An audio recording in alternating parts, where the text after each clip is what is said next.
Hello, sports journalism students. Today we are going to have our first video lecture that is for real. Our last first video lecture was mostly just introducing you all to the changes in the class. This one is going to be about actual class material. And this one is going to be about interviewing, particularly some of the special rules that comes along with interviewing when we are talking about sports. The book opens up by sort of pointing out that uh, there's this one special cliche question that sports reporters use a lot. Is after a game, it could be asked to a coach, it could be asked to a player, it could be after a big win, it could be after a big loss, but it's the most cliche question in the history of sports reporting, and it is, how does it feel? How are you feeling right now? And the answers are almost always bad. This question almost always gets results that are, I mean, either it's okay, I guess, or if it's after a big win, the answer is, oh, I'm really great, it's fantastic. Or if it's after a loss, it's, man, this sucks. But it doesn't really get you anywhere in terms of good, solid reporting. And so the suggestion is that interviewing, we need to think about the reason why we have interviewing. Interviewing is in the service of two things. One is at the core of journalism. It is the idea that we need to get information that we need from the source for the story.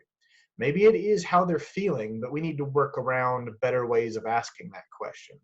And the second reason that we have interviewing in at all is to get quotes. We want to get direct quotes because direct quotes connect the reader to these sources in the story in a more direct way. It gives your writing more authority. It makes you feel more credible and seem more credible in the eyes of the reader if you have direct quotes from your sources. And also just in sports coverage, it allows us to feel more connected to those athletes and coaches that we idolize or that we are interested in or that we follow week to week. Also, I know that your stories that you're writing for the class from this point forward don't have quotes in them, the recap stories at least. So consider these as suggestions for once we eventually make our way out of quarantine, but also some of these can be used for the feature story as well. So good quotations are the result of us fine-tuning our interviewing skills that we have learned from the past and knowing the context of what we're reporting. And in this case, it's sports. And keep in mind, it's not always going to be a post-game recap that you're writing. Like it could be, let's say that there's a new stadium that's opened up. Could be an interview about that or a press conference about that. Let's say that someone has been hired or fired, a coach or an administrator. In this case, it could be a press conference or it could be a one-on-one. Sports skills are applied and interviewing skills are applied to a lot of different things in sports. So just let's go over some quick basic interviewing rules, which you should remember from news reporting and writing, no matter which professor you took news reporting and writing with. When at all possible, arrange your interviews at least 24 hours in advance. That gives the source more time to feel comfortable knowing what they are getting into. Inform the interviewee of the general topic. So if you are writing a feature story that is about a certain aspect of their life or someone else's life, be clear about that. Prepare your questions before you go into the interview room. This is important. Never try to wing it. You will almost always forget one or two important questions that you need to ask if you try to wing it. Look up background information. We're going to talk about that here in a second. And if you're going to use your cell phone or a voice recorder, you should also bring a pad of paper and some pens to take hand notes, because what if your phone runs out of battery or the file is too big and it doesn't know where to store it? It could be a nightmare situation. Okay, so my big suggestion, especially with sports reporting, is make sure you do your homework before any sit-down interview. If you're going to spend time with somebody, maybe for a personality profile or maybe for a one-on-one, know something about them. But what you really don't want to do is book an interview where you're going to have 15 minutes with, let's say, a new basketball coach. Don't spend the first 10 minutes of your entire interview asking questions that you could have found if you would have looked at their resume, or if you would have just quickly Googled them, or even just looked them up on Wikipedia, right? Don't ask somebody, hey, where was your previous job? You can find that other places. You don't need to hear that from them. But instead, let's say you want to get at the idea of how their previous job influences them. That's where you can start to change that question around. You can make it a very specific question, like, when you coached at Northeastern, how did you manage the rotation back in 2017 when you lost your star pitcher? I just am now realizing I changed my example from basketball to baseball. Sorry about that. Or you could make it more of a general question, which is, what are you bringing from your days coaching at Northeastern as you get settled in here at Georgia Southern? So one is a specific way and one is a general way of asking that same question, but doing it in a way that proves you looked information up about the source. Keep in mind that's also going to make you look better to the source. It's going to show them that you're the kind of reporter that does their homework and does look up background information. And by doing that, you are to be trusted. You're somebody they can trust and talk to. It's okay if you need to validate some information. So you can ask some what we would call resume style questions if there is discrepancy. So let's say that you are doing some background information on a coach, and you notice that their old job has listed them as both an assistant defensive coordinator and a wideout coach. You could ask them, hey, so I've seen you listed as both of these in different places from your old job. Which one of these did you have, or were you listed as both? Were you officially paid as both at the university, right? That is fact-checking information, and that's totally fine. And to steal a line from the book that I really love is that there's no such thing as a bad interview, there's only bad questions. So the book proposes a guideline for developing questions specific to a sports interview. These are things that are specific to the weirdness that can happen sometimes in sports reporting. And the first one of these, I bet you have seen on television before. And that is when a reporter will accidentally make a statement, but ask it in the form of a question. These are annoying. Sources really hate having to try to answer them. And in general, you kind of want to just avoid them. And I bet if you have either watched sports on television and watched the interviewing afterwards, or if as a part of this class or working for the Georgian, if you've covered sports, you've probably seen someone do this, where the reporter will be interviewing the coach, for example, and will say this: Coach, your running game really stalled in the fourth quarter, and your offensive line looked tired out there.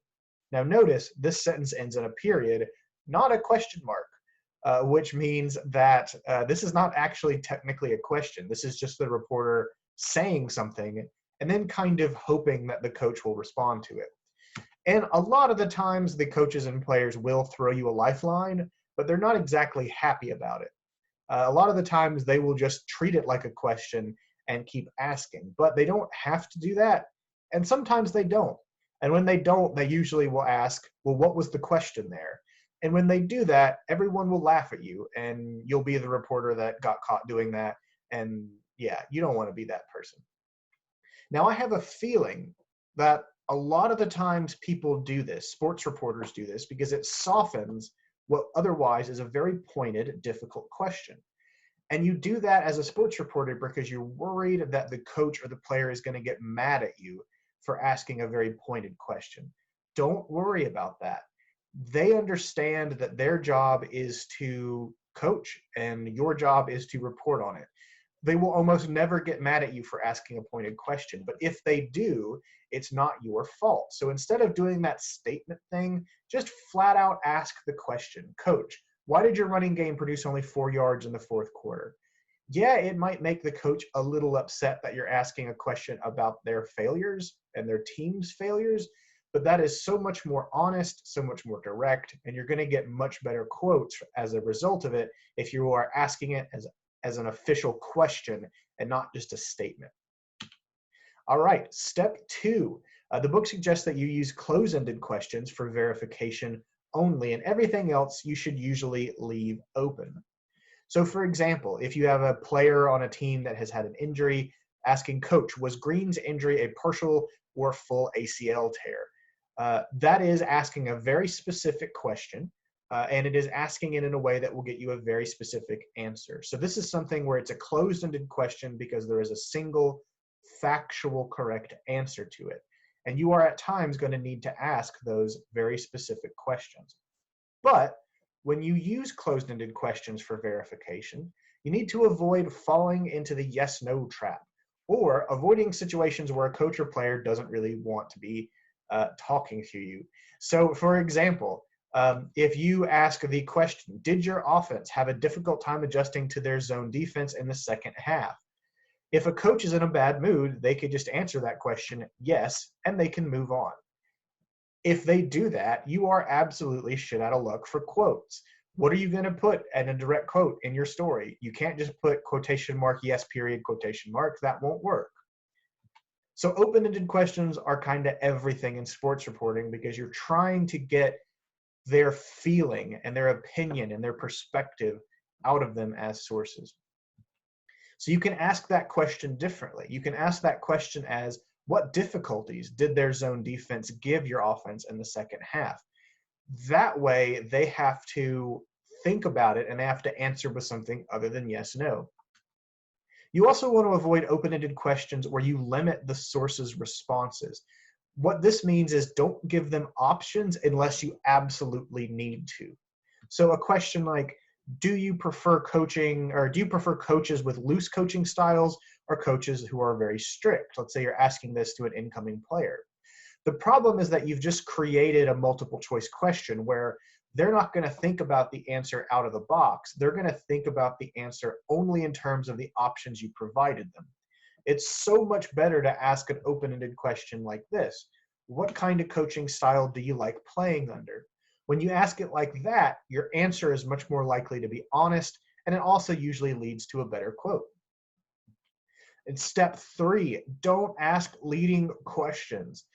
This happens a lot in sports and a lot in politics. It's funny how those two things end up being connected to each other far too often. But this is essentially bait questions. These are questions where you are trying to get the person to bite your head off. You're trying to get the person to say something that you want them to say. And that's bad journalism. So a question like, hey, Joe, you're probably happy to see this change in coaching staffs, aren't you? What you're essentially trying to do with a question like this is get a player to badmouth their old coach. And a lot of the time, players don't want to badmouth their old coach, either because they really liked the person, or even if they didn't like them, they don't want to be seen as not a team player or as a troublemaker. If you ask that question, your sources are going to just walk away from you. I have seen it happen. You don't want to do that because next thing you know, you're the person holding a microphone in the next meme video that goes around social media. So ask it in a more general way. Joe, what are your thoughts on the change in coaching staff? It allows them to be honest in what they're saying, and it doesn't feel like you as the reporter are trying to bait them into saying something. Step 4, always be listening and thinking of the follow-up question that you're going to need to ask based on what they are saying. This requires you to pay attention and listen to what they are saying as a source. You can't just be preoccupied thinking about writing everything down or thinking about what you need at the grocery store or thinking about anything else. You have to be paying very close attention to what they're saying so that you can follow up with stuff like, hey, you said a second ago that your foot was bothering you tonight. Are you getting that looked at? When during the game did it start hurting you? Was it at the beginning of the game? Did you play through it the whole way, or was it more at the end? So it is making this question be based on something that they said earlier. And you're going to have a pretty small window for follow-up. So you want to have to be pretty fast on the trigger when you ask these follow-up questions, because in a sporting event afterwards especially, you're going to have a very, very, very limited time frame of maybe only a minute or two to get those questions out there. Step 5, pay attention to non-verbal cues.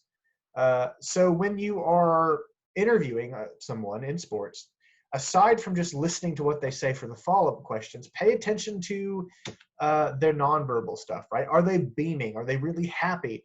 When you asked one question, did they roll their eyeballs at you? Is there something that they are hinting at there being some deeper thing there that you could pick up on and start to ask those questions as well? The setting and the context of your interview is going to matter a lot. as we sort of move forward, and when we get to the point where we can actually start interviewing people again. Because you're going to have one-on-one interviews. These are things at Georgia Southern that are set up via the SIDs, and they are in other sporting events all set up through whatever they call their public relations side of things. And I think it's a good idea if you are on a beat covering a particular sport or a particular area or a particular university, consider regular meetings with coaches and players that are not directly connected to a story, that you're just sitting down just to chat with them to see if there's anything new going on in their life or anything that's new and newsworthy, that's something that they may be wanting to talk to the press about that they didn't even know about. You usually need to prep more questions for these because you're the only one asking questions because you're the one who called on the interview to start with. There's also these small group / post game. This is the kind of stuff Dean was talking to us about a few weeks ago, where it is everyone sort of in a scrum together around a source trying to get information from them. There's going to be a lot of microphones in the person's face. There's going to be multiple cameras in the person's face. And the lesson here is you don't want to hog all the time because you are going to make all the other reporters hate you, but you also have a story to get done. So you don't want to get walked over either. Make sure you are assertive, you get your question asked, and you get your question answered. Also, the size of the group may vary, and it goes up in terms of the largeness of the sport. If you're covering professional sports or large level college athletics, you're going to have a pretty big scrum. If you're covering lower level college athletics down to semi-pro, to like local soccer leagues or local minor league baseball, you're probably not going to have much in terms of locker room scrum. As a matter of fact, it might only just be you, even though it is a locker room interview. In general, keep things focused on that game or the next games moving forward. When the person's in the locker room or the person has been sort of walked out of the locker room to talk to you and maybe you and a couple of the reporters, and you've got those 3 to 4 minutes to get those questions asked, don't sneak in questions about a larger feature you may be working on. Focus on that game and the next game, get your questions asked, and you'll be good to go. You also could have news conferences. News conferences are much more formal. They're set up by the league themselves. Sometimes they will involve just things on a regular cycle. So, for example, the NCAA mandates that players are available for a certain amount of interviews, and this is how they get around that, or this is how they make that most efficient. It could be if there's hiring or firing changes, that they will hold press conferences to announce those things. And you're going to be in a big crowd of people with these things. Even smaller events, for smaller sports, you're going to have at least a dozen or so media there. Usually people will make opening statements and then we'll open it up to questions. So the new coach or the athletes in general will just have a statement about how they're doing or what things mean, and then they open up to the reporters to ask questions. Now, usually rules are going to be set beforehand by a publicist who will also pick the questions. Occasionally, though, if it's something like a coach, they may be given the ability to just call out who they want to take answers from or take questions from and answer in the room.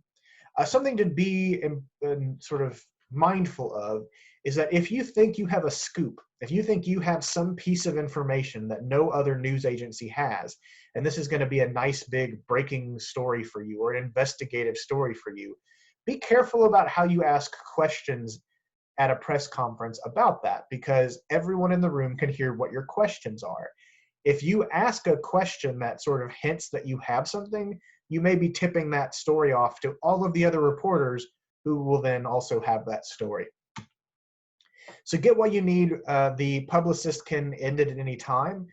Don't sit in the back and sort of think, well, I'll just bide my time, and towards the end of the interview, I'll raise my hand and ask a question.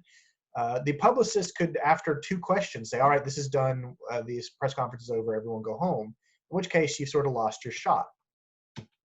And then last but certainly not least, compare with the other reporters if you need to. Once a press conference is done, or even a locker room style scrum is done and everyone starts to go back to file, if you need to check what a quote said, if you need to check again with something somebody said, you can go talk to the reporters who were in that scrum with you and say, hey, I got this as the direct quote. Did you also get this as the direct quote? that's totally acceptable in sports reporting. People actually are fine with that. Okay, so with that, we are done with our first video lecture. Hopefully this has worked, this recording process. If it hasn't, I am prepared to do the whole thing over again because that's how much I care about my students.